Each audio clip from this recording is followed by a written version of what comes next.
ये मैं 3-4 टिप्स दे रहा हूँ, आप सब इसको फॉलो करें, आपको डीमोटिवेशन कम से ज्यादा पढ़ने से ज्यादा मार्क्स आते हैं ऐसा बिल्कुल भी नहीं है। जा रहे हैं पढ़ते जा रहे हैं पढ़ते जा रहे हैं पढ़ते जा रहे हैं। पहले चैप्टर का सवाल का जवाब नहीं दे पाते, पहले चैप्टर पहले सही तरीके से पढ़ने से ज्यादा मार्क्स आते हैं। साइंस स्ट्रीम में 96% लाना किसी चुनौती से कम नहीं है। सिर्फ प्रैक्टिस पेपर्स कर सकते हो और क्वेश्चंस कर सकते हो। क्वेश्चन बेसिक कॉन्सेप्ट्स पे आते हैं और एप्लीकेशन ऑफ बेसिक कॉन्सेप्ट्स पे आते हैं, और वो आप किसी किताब से कर सकते हैं। और अपने नोट्स को आप जितना बार रिवाइज करेंगे आपका मार्क्स उतना ही बढ़ेगा। एग्जाम के अंदर इन 5 टिप्स को फॉलो करके आना, देखो मार्क्स कैसे इंक्रीज नहीं होते हैं। सो हाय एवरीवन, मेरा नाम है Santosh, mentor of thousand of student. अच्छा, आपने अपने लाइफ में कुछ नोट करा होगा, कुछ ऐसे आपकी क्लास के स्टूडेंट्स होंगे या तो वो स्टूडेंट आप भी हो सकते हो जो कि एग्जाम के कुछ दिन पहले पढ़ते हैं। इमेजिन करो कि एक रात पहले पढ़ते हैं या 2 रात पहले पढ़ते हैं और मार्क्स बहुत अच्छे लेकर आते हैं। पता है ऐसा क्यों पॉसिबल हो पाता है? क्योंकि वह स्टूडेंट स्मार्ट स्टडी करते हैं। आप सोच रहे होंगे स्मार्ट स्टडी होती है कैसे, वही आज बताने आया हूँ। 5 स्टेप बताऊंगा स्मार्ट स्टडी के, अगर उनको फॉलो करा मार्क्स आपके ऑटोमेटिकली इंक्रीज होंगे और शायद आप भी अपनी क्लास के टॉपर बहुत आसानी से बन पाएंगे, वो भी कम समय के अंदर। एक एक करके सारी टिप्स समझाता हूँ। पहली टिप्स समझाता हूँ, बड़ी ही एक इंटरेस्टिंग स्टोरी के साथ। ये स्टोरी है एक स्कूल के अंदर एक बार एक टीचर होते हैं जो कि क्लास के अंदर आते हैं। क्लास के अंदर आकर वो बड़ी ही एक टफ सवाल दे देते हैं सभी स्टूडेंट को, एक ऐसा सवाल जो कि क्लास का एक भी बच्चा सोल्व नहीं कर पाता। 10 से 15 मिनट तक सभी स्टूडेंट बैठे रहते हैं, सोल्व करने का कोशिश करते रहते हैं, बट कोई सोल्व नहीं कर पाता। 10 से 15 मिनट तक बीत जाते हैं। उसके अंदर जो टीचर थे क्लास के, वो 2 टॉपर स्टूडेंट को बुलाते हैं अपने क्लास और उन 2 टॉपर स्टूडेंट को बोलते हैं कि अच्छा, तुमसे टफ सवाल नहीं हो पाया, बट कोई बात नहीं, तुम्हें ना मैं एक इजी सवाल देता हूँ, अब तुम उसको सोल्व करने का ट्राई करो।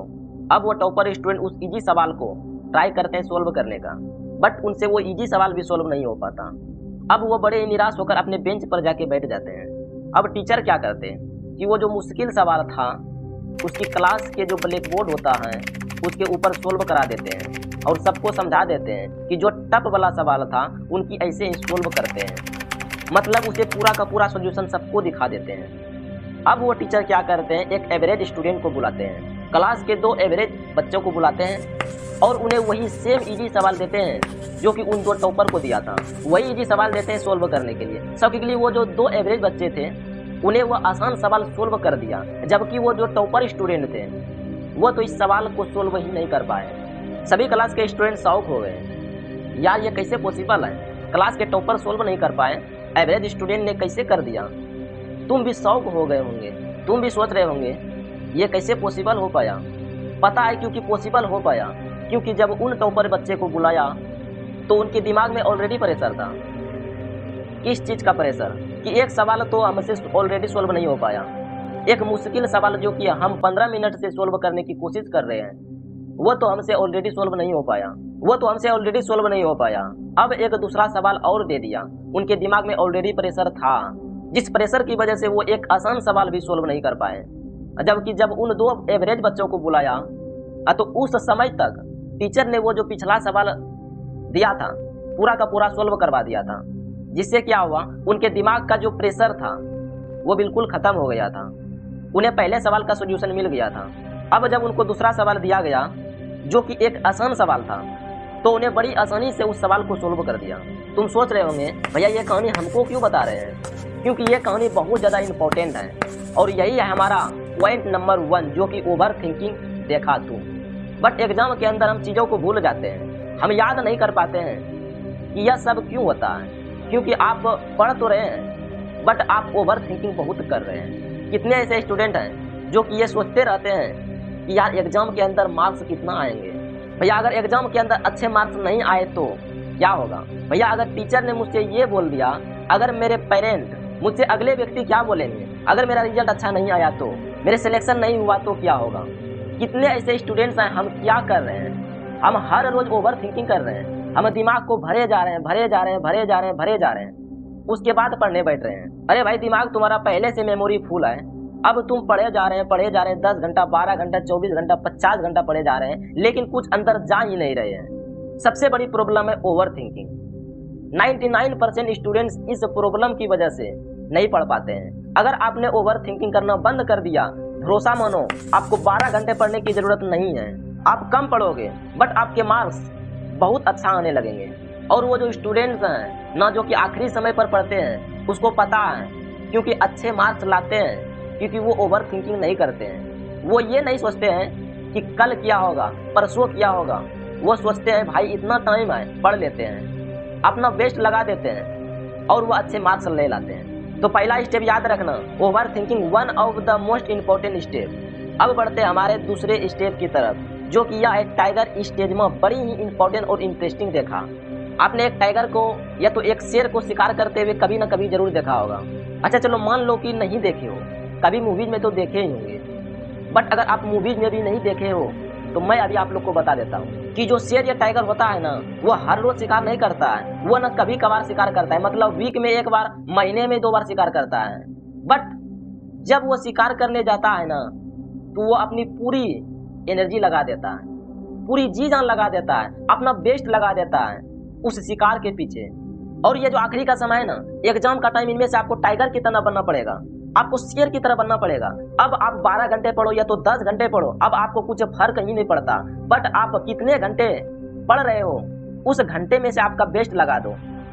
अच्छा, तुमने कितनी बार ये देखा होगा कि तुम पढ़ रहे हो, तुम्हारा हाथ मोबाइल फोन पे चला गया, तुम पढ़ रहे हो, तुम्हारा अचानक से हुआ यार चल पानी पी के आते हैं, घूमने जाते हैं, और फिर तुम बाहर गए अपने रूम से, और फिर तुम 1 घंटे बाद रूम के अंदर आ रहे हो। कितनी बार हुआ? ये होता है ना। ये तो पढ़ते हैं बट हम अच्छे तरीके से नहीं पढ़ते हैं। तो अब से आपको क्या फॉलो करना है? टाइगर स्टडी ये बोलते हैं कि कम पढ़ो, 5 घंटे पढ़ लो, 4 घंटे पढ़ लो, 6 घंटे पढ़ लो, फर्क नहीं पड़ता, बट उस समय पर आपको तपस्या करनी होगी। तपस्या का मतलब कि भैया सब कुछ भूलना पड़ेगा। मोबाइल फोन कहाँ है, दूर रख दो, रूम की कुंडी भी लगा ली है, अपनी किताब और कॉपी के साथ बैठ कर पढ़ रहे हो, उस समय पर डिस्ट्रैक्शन को एकदम 0 करना पड़ेगा। ये है हमारी टेक्निक नंबर 2, जो कि टाइगर स्टडी। टेक्निक नंबर 2 की तरह अब बढ़ते हैं हमारे असली टेक्निक की तरफ, जो कि है टाइम मैनेजमेंट। सबसे बड़ा सवाल जो कि मुझसे हर एक स्टूडेंट पूछता है कि भैया टाइम नहीं है, भैया टाइम ही नहीं है, भैया एग्जाम इतने पास है, एग्जाम तो हमारे ऑलरेडी चल भी रहे हैं, और भैया इतना कम टाइम है, कैसे हो पाएंगे, मेरा दिन तो यहाँ से वहाँ चला जाता है। इसके अलावा भैया मैं टाइम टेबल तो बनाती हूँ बट फॉलो ही नहीं कर पाता हूँ, न कर पाती हूँ। ये सारे डाउट्स हैं। अब ध्यान से सुनना, आपको बोल कौन रहा है टाइम टेबल बनाओ। भैया सब बोलते हैं, हमारे टीचर भी बोलते हैं, यूट्यूब पर सभी शिक्षक बोलते हैं, सभी टीचर बोलते हैं आखिरी के समय पर टाइम टेबल नहीं बनाना। फिर क्या करना है भैया? डेली के डेली आपको क्या करना है? डेली के डेली आपको गोल लिखना है। गोल आखिर होता है क्या? हर रोज के टारगेट को लिखो ना, आज मैं क्या करने वाला हूँ। जैसे कि एग्जाम्पल दे देता हूँ, मान लो आप टाइम टेबल बनाते थे कि 10 से 11 ये करेंगे, 11 से 12 ये करूंगा, ऐसा टाइम टेबल मत बनाओ। डेली के डेली टारगेट्स को लिखो कि आज मुझे एक मेरा चैप्टर है XYZ मान लेते हैं, उस चैप्टर को खत्म करना है, उस चैप्टर को खत्म करना है। अब चाहे कुछ भी हो जाए, अब चाहे सुबह हो या तो शाम हो या तो रात हो, लेकिन यह चैप्टर जब तक मैं खत्म नहीं करूंगा मैं सोऊंगा नहीं। ऐसी डेडिकेशन अगर तुम्हारे अंदर आ गई ना, तुम्हें कोई रोक नहीं पाएगा। तुम्हें तो डेली टाइम टेबल बनाना है। ये वाला टाइम टेबल नहीं बोल रहा हूँ मैं, ये बोल रहा हूँ कि गोल्स लिखो और उन गोल्स को अजीब करो। गोल्स लिखो और उन गोल्स को अजीब करके दिखाओ। बट अब आपका दूसरा सवाल है, भैया गोल्स तो लिख लेते हैं बट अजीब नहीं कर पाते हैं, क्योंकि हमारे पास क्या है? हमारे पास तो टाइम टेबल ही नहीं है। अरे दोस्त, किसने बोला तुम्हारे पास टाइम टेबल नहीं है? अरे मेरे भाई, आपके पास तो बहुत ज्यादा टाइम है बट तू देख नहीं पाता है। अब आपको क्या करना है? अपनी मेंटालिटी को थोड़ा बहुत चेंज करना पड़ेगा। कैसे चेंज करें? अभी तक आप क्या करते हुए आ रहे थे? अभी तक आप ये सोचते हुए आ रहे थे भैया हम ना पढ़ने का टाइम टेबल बनाएंगे कि अब भैया हम जो है ना 2 से 3 पढ़ेंगे, 4 से 5 पढ़ेंगे, पढ़ने का टाइम टेबल बनाएंगे। बट अब से आपको क्या करना है? पढ़ने का टाइम मत बनाओ, बाकी चीजों का टाइम बनाओ। मतलब पूरे दिन भर पढ़ाई करनी है। बाकी चीजों का टाइम बनाओ कि भैया सुबह उठेंगे क्या करेंगे? पढ़ाई करेंगे। और भैया 8 से 9 हमको नहाने जाना है, तो नहाने जाने का टाइम टेबल बनाओ। बाहर खेलने का टाइम टेबल बनाओ, गेम खेलने का टाइम टेबल बनाओ, मोबाइल चलाने का टाइम टेबल बनाओ, बट पढ़ने का टाइम टेबल नहीं बनाना। समझ पा रहे हो हम क्या कह रहे हैं? हमारे दिमाग की जो साइकोलॉजी है उसको घुमा रहे हैं। अभी तक हम पढ़ने का टाइम टेबल बना रहे हैं। मैं क्या बोल रहा हूँ? पढ़ने का टाइम टेबल मत बनाओ, बाकी चीजों का टाइम टेबल बनाओ, घूमने का टाइम टेबल बनाओ, खेलने का टाइम टेबल बनाओ, लेकिन पढ़ने का टाइम टेबल मत बनाओ। जब तुम बाकी चीजों का टाइम टेबल फिक्स कर देंगे ना क्योंकि यह होता है। हम बाकी चीजों का टाइम टेबल नहीं बनाते हैं, हम ब्रेक ले लेते हैं और फिर ब्रेक तो हमारा चलता रहता है। 1 से 2 घंटे टाइम टेबल बनाओ, 1 घंटे मोबाइल चलाऊंगा, 2 घंटे बाहर खेलूंगा, 3 घंटे यहाँ पर लगाऊंगा, बाकी टाइम में क्या करनी है, पढ़ाई करनी है, ओनली फॉर पढ़ाई करनी है। ठीक है, ये है हमारी टाइम मैनेजमेंट स्टडी। ये थी हमारी टेक्निक नंबर 3। अब आएगी हमारी टेक्निक नंबर 4, जो कि क्वालिटी ग्रेट देन क्वांटिटी बहुत ज्यादा इंपॉर्टेंट है। सबसे बड़ी मिस्टेक, सबसे बड़ी मूर्खता सभी स्टूडेंट करते हैं, पता है क्या है? सबसे बड़ी मिस्टेक कि हम सब कुछ पढ़ने की कोशिश करते हैं। ये लगता है कि ब्रेन है, ये तो कोई जादुई मशीन नहीं है जो कि ये सब कुछ घुसा लेंगे। अरे भैया, एक रात पहले पढ़ेंगे, क्या पढ़ेंगे भैया? सब कुछ पढ़ेंगे भैया, नोट्स भी पढ़ेंगे भैया, बुक भी पढ़ेंगे। जब पढ़ने बैठेंगे तो पढ़ने की कोशिश तो सब करते हैं, बट दिमाग के अंदर भरता जाता, मेमोरी फुल हो जाता है, इन दिमाग पूरा का पूरा। और अगले दिन सुबह एग्जाम में जा रहे हैं, याद ही नहीं आ पा रहा है कि कैसे आएंगे सब कुछ। तो भर रखा कि कैसे लिख पाओगे, तो करना क्या है? इमेजिन करो कि आपके एग्जाम के अंदर आ रहे हैं 10 चैप्टर, मैं क्या बोल रहा हूँ, बट 10 चैप्टर मत पढ़ो, पूरे चैप्टर मत पढ़ो, 8 चैप्टर लेकिन पढ़ लो। बट ये जो 8 चैप्टर है ना, उनको ऐसे करके जाओ कि अगर एक भी सवाल आ जाए एग्जाम के अंदर तो बोल दो भैया आता है। पर ठीक है, तो सब कुछ मत पढ़ो, बट जितना पढ़ो सबको ऐसे पढ़ो ना भैया, याद रहना चाहिए। रिवाइज करो, उसको बार बार रिवीजन करो, इज इंपॉर्टेंट। ठीक है, तो ये होता है हमारा क्या, quantity is great than quantity. और मैंने तो बहुत सारे बच्चे को देखा है कि अपना समय कहाँ लगाएंगे, नोट्स बना रहे हैं। अरे भाई, आखिरी के समय पर नोट्स क्यों बना रहे हो? तुम आखिरी के समय पर नोट्स बना रहे हैं, आपने 2-2 घंटे बैठकर नोट्स बना रहे हैं, आखिरी के समय पर नोट्स नहीं बनाए जाते हैं। ऐसी गलती मत करना। अगला और सबसे इंपॉर्टेंट आखिरी पॉइंट, इस पॉइंट को ध्यान से समझिएगा, जो है मेक योर वाई क्लियर। इसकी एक छोटी सी स्टोरी एक एग्जांपल के माध्यम से समझाता हूँ। इमेजिन करो कि मेरे पास एक बिल्डिंग है, ये हमारी बिल्डिंग 1 जिसको मैं B1 बोल रहा हूँ, और ये हमारी बिल्डिंग नंबर 2 जिसको हम B2 के नाम से जानते हैं। आप हो यहाँ पर ठीक है, और बिल्डिंग 2 के अंदर अचानक से आग लग जाती है। क्या आप अपनी बिल्डिंग को क्रॉस करके बिल्डिंग 2 के अंदर जाओगे? भैया, ये कैसा सवाल कर रहे हो? ऑफिशियल सी बात है, हम नहीं जाएंगे, हम बेवकूफ थोड़ी ना हो, हम मूर्ख थोड़ी ना हो। आग लगी हुई बिल्डिंग में जाएंगे? चलो मैं तुम्हें 10 लाख रुपए देता हूँ, जाओगे भैया? नहीं, 10 लाख हमारी जिंदगी के लिए इंपॉर्टेंट थोड़ी ना है। चलो मैं तुझे 20 लाख रुपए देता हूँ, जाओगे? नहीं भैया, जिंदगी मेरे लिए इंपॉर्टेंट है। अब ध्यान से सुनना, इमेजिन कर बिल्डिंग 2 के अंदर तुम्हारे कोई रिलेशन है, तुम्हारे रिश्तेदार हैं, या फिर तुम्हारे पेरेंट्स हैं, तुम्हारे मम्मी पापा हैं। अब क्या करोगे भैया? अब तो जाएंगे, क्या मुझे तुम्हें पैसे देने की जरूरत है यहाँ पर जाने के लिए? नहीं, तुम बिना पैसे के जाओगे, क्योंकि तुम्हें इस बिल्डिंग 2 में से अपने मम्मी पापा को बचा कर लाते हैं, हाँ या ना?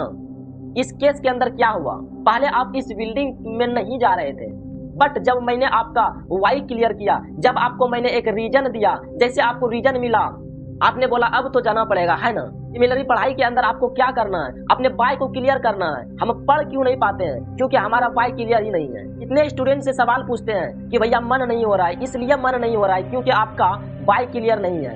95 लाना है भैया, IIT के अंदर जाना है भैया, नीट के अंदर जाना है। मैं सवाल पूछूं क्यों, वो नहीं पता भैया, बस लाना है क्योंकि अरे बाय तो क्लियर कर ले दोस्त। जब तक बाय क्लियर नहीं होगा तब तक कैसे हो पाएगा?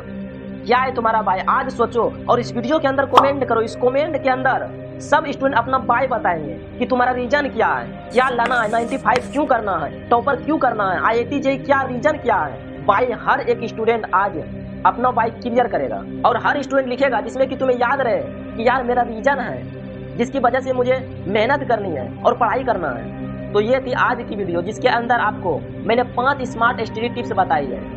अगर इन टिप्स को फॉलो करते हैं, और बोल रहा हूँ अगर सच में फॉलो करते हैं, वीडियो देख रहे हैं, तो चले जाएंगे, भूल जाओगे, कोई फायदा नहीं है दोस्त। सच में फॉलो करो, ट्राई करो, देखना कुछ दिन के अंदर रिजल्ट मिलेगी, और जो आपके मार्क्स हैं वो अचानक से इंक्रीज हो जाएगी। शुक्रिया। हाय एवरीवन, मेरा नाम है संतोष।